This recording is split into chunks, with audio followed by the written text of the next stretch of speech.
There is a moment in most social environments when someone's financial position stops being invisible.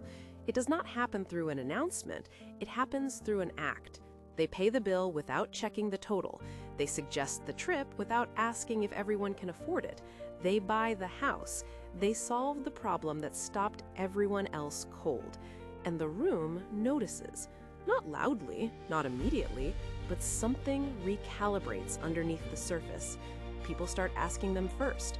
Their hesitation creates silence. Their approval closes arguments. Their opinion carries a weight it did not carry before. Nobody scheduled this. Nobody agreed to it. The room simply located where they stood in the hierarchy and quietly reorganized itself around that position. Most people assume the shift is about money itself. It is not. The money is not what the room responds to. The room responds to what the money reveals about someone's position inside the structure. A person who pays without hesitation is not just generous, they are signaling that the cost does not threaten them. That signal travels through the group faster than any conversation.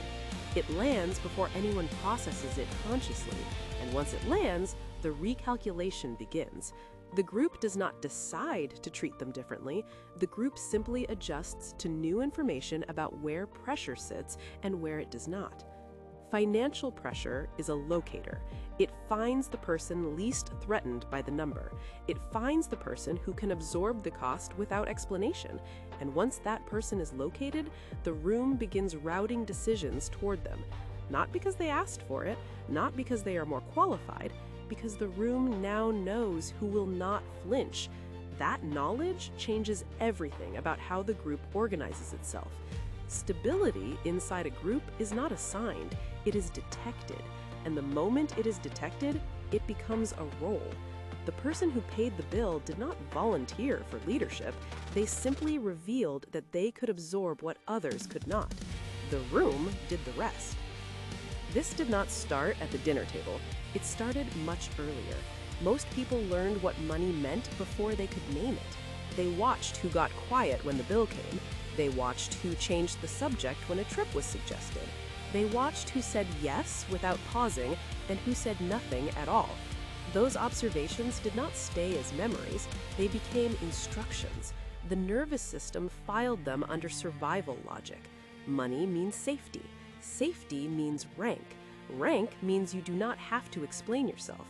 A child who grew up watching one adult absorb every financial pressure learned something permanent.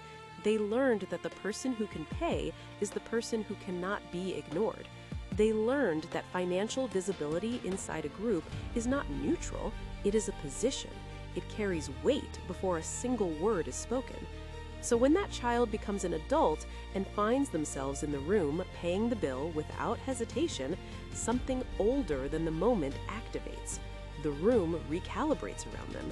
But they have seen this before. They grow up watching it happen to someone else. Now it is happening to them. And they do not fully know what to do with a role they were trained to observe, but never told they would one day occupy. The conditioning prepared them to recognize the hierarchy. It did not prepare them to sit at the top of it. The body registers the shift before the mind does. When someone's financial position becomes visible in the room, something biological activates in everyone present. Not dramatically, not consciously, but the nervous system of every person in that group quietly recalibrates. The ones with less financial stability move slightly into a lower threat posture. They soften their tone. They defer more readily. They laugh a little faster at what the stable person says. This is not weakness. This is survival logic running exactly as designed. The nervous system does not evaluate fairness. It evaluates threat. And a person who can absorb financial pressure without flinching reads as low threat and high resource simultaneously. That combination triggers an ancient social response. Move closer, align, do not challenge. For the person whose position just became visible, a different survival pattern activates. The room is now routing pressure toward them.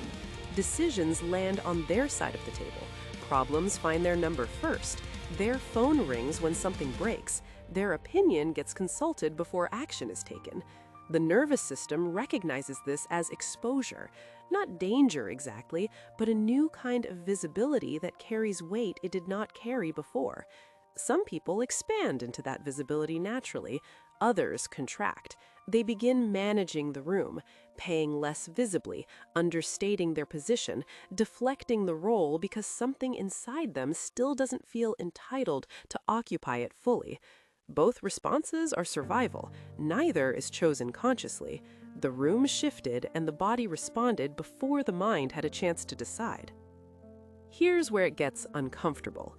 The room has reorganized, the role has been assigned, but the person inside that role did not leave their original identity at the door.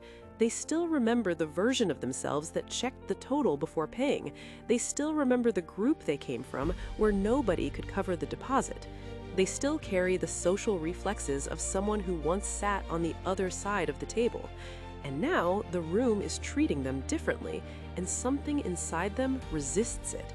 Not because they don't want stability, but because accepting the role fully means creating distance from the people and places that shaped them. This is identity loyalty conflict. It is not guilt exactly, it's the internal cost of occupying a position your original group never prepared you for. The person who grew up watching someone else pay now pays. The person who grew up deferring is now the one being deferred to. So the nervous system creates a split. In some rooms, they expand into the role fully. In other rooms, they shrink deliberately. They understate their position. They over-explain their decisions. They apologize for the gap without naming it. They work twice as hard to remain recognizable to the people who knew them before the room reorganized. But the room already knows. The recalculation already happened, and no amount of strategic smallness reverses a hierarchy the group has already internalized. The role does not disappear because the person refuses to perform it. It simply creates tension between who they are now and who they are still trying to prove they never stopped being. The mechanisms that hold this shift in place are not dramatic, they are quiet, they repeat, and they compound over time. The first mechanism is assumption transfer. Once the room locates the stable person, it begins transferring assumptions onto them automatically. They are assumed to have bandwidth. They are assumed to have solutions. They are assumed to be less affected by the cost of things. Nobody confirms this, nobody asks. The assumption moves through the group like gravity. It does not require agreement to operate. The second mechanism is consultation priority. When the group faces a decision, the stable person gets consulted first, not because they were appointed, because their answer carries fewer constraints. Their yes is more executable, their no carries more weight. Over time, this priority hardens into expectation. Being consulted first stops feeling like respect and starts feeling like obligation. The third mechanism is explanation asymmetry. Everyone else in the room can opt out without much consequence. They can say they can't afford it. They can pass without the group recalibrating around their absence. The stable person cannot do this cleanly.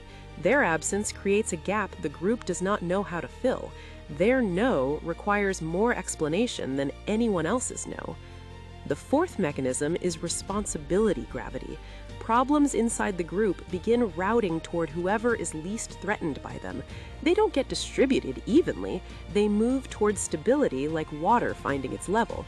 And the person who paid the bill at dinner is now the person the group assumes can absorb whatever arrives next. The role does not stay the same size. It grows. Every time the stable person absorbs a cost, the group's baseline expectation rises slightly. Every time they solve a problem without complaint, the threshold for their responsibility expands. It happens in increments small enough that nobody marks the moment it changed. What started as paying the bill at dinner becomes funding the group trip. Funding the trip becomes covering the deposit when someone can't. Covering the deposit becomes the person the group calls before they call anyone else. The role was never agreed to, it was accreted. And with each layer added, the behavioral options available to the stable person quietly narrow. They can no longer opt out without social consequence. They can no longer be unavailable without it being read as a choice to withhold. The room has built its architecture around their stability, and architecture does not respond well to the load-bearing wall deciding it no longer wants to carry weight. So the person adjusts. They become strategic about when they pay, what they offer, how much they reveal, because the role has taught them that full visibility carries full expectation, and full expectation leaves no room for their own limits. The narrowing is not punishment, it is the structural consequence of being the person the room decided it could not afford to lose. The role expands outward into the group, and inward, the person who holds it begins to disappear. The room reorganized around you, and you let it. Not because you chose the role, because refusing it would have cost you something you were not ready to lose. So you stayed, you absorbed, you became the answer the group kept returning to, and somewhere inside that,